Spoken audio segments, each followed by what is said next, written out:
ವಿಶ್ವದ ಸಂಪೂರ್ಣ ದ್ರವ್ಯ ಮತ್ತು ಶಕ್ತಿಯನ್ನು ವಿಜ್ಞಾನಿಗಳು ಅಳೆಯಲು ಪ್ರಯತ್ನಿಸಿದಾಗ ಒಂದು ಆಶ್ಚರ್ಯಕರ ಸತ್ಯ ಗೊತ್ತಾಯಿತು.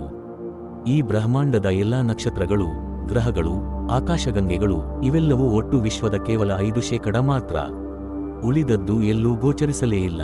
ಅವುಗಳು ಎಲ್ಲಿದೆ ಎಂದು ವಿಜ್ಞಾನಿಗಳು ಉತ್ತರ ಹುಡುಕುತ್ತಾ ಅದೃಶ್ಯ ಶಕ್ತಿಗಳನ್ನೇ ಪತ್ತೆಹಚ್ಚಿದರು.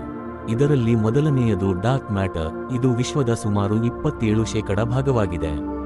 ಇದು ಕಾಣುವುದಿಲ್ಲ, ಸ್ಪರ್ಶಿಸಲು ಸಾಧ್ಯವಿಲ್ಲ, ಬೆಳಕನ್ನು ಹೊರಹಾಕುವುದಿಲ್ಲ. ಆದರೆ ಅದರ ಗುರುತ್ವಾಕರ್ಷಣೆಯ ಕಾರಣಕ್ಕೆ ಆಕಾಶಗಂಗೆಗಳು ತಮ್ಮ ಆಕಾರ ಕಳೆದುಕೊಳ್ಳದೆ ಅಚ್ಚುಕಟ್ಟಾಗಿ ಸುತ್ತುತ್ತವೆ. ಗ್ಯಾಲಕ್ಸಿಯ ಅಂಚಿನ ನಕ್ಷತ್ರಗಳು ಕೇಂದ್ರದಿಂದ ದೂರವಿರುವ ಕಾರಣ ಅತಿವೇಗದಲ್ಲಿ ಸುತ್ತುತ್ತವೆ. ಸಾಮಾನ್ಯ ದ್ರವ್ಯ ಮಾತ್ರ ಇದ್ದರೆ ಅವು ಗ್ಯಾಲಕ್ಸಿಯಿಂದ ತೂರಿ ಹೋಗುತ್ತಿತ್ತು.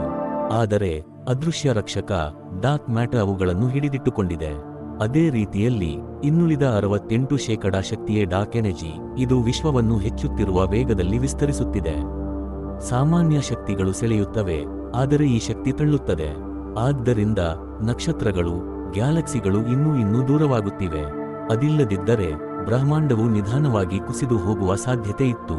ವಿಶ್ವದ ಈ ಅದೃಶ್ಯ ಶಕ್ತಿಗಳು ನಮಗೆ ಕಾಣುವುದಿಲ್ಲ, ಸ್ಪರ್ಶಿಸಲು ಸಾಧ್ಯವಿಲ್ಲ.